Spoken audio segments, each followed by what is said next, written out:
حسام ممتاز، خلص حسام وتنقطع من جاسم سوادي. عدنان محمد إلى حسام فوزي، هجمة للزوراء، حسام يلعب الكرة وتنقطع وتروح إلى حارس المرمى جليل زيدان. الحكم كان قريب وشايف، وهو صاحب القرار الأول.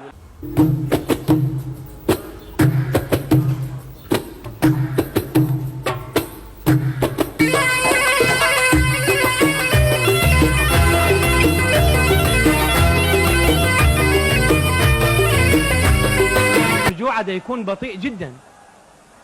هذا مظهر منذر عامر يبعد الكرة، حسام 1 بين 4، شو يسوي؟ على كل حال صافرة، اكو ضربة حرة لصالح فريق الزوراء.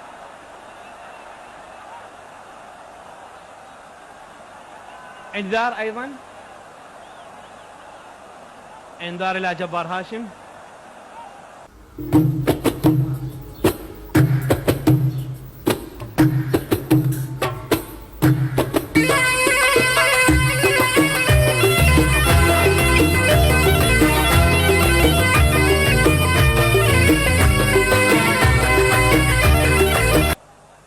تنقطع ضربة رأس، ومحمود كريم، محمود إلى حسام، حسام هو راية مرفوعة. ما يصير يعني اللاعب لازم ينتبه، زميله مندفع إلى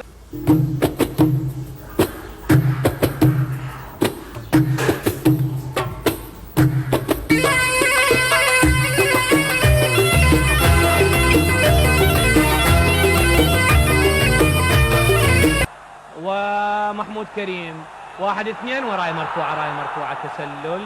تسلل ضد فريق الزوراء.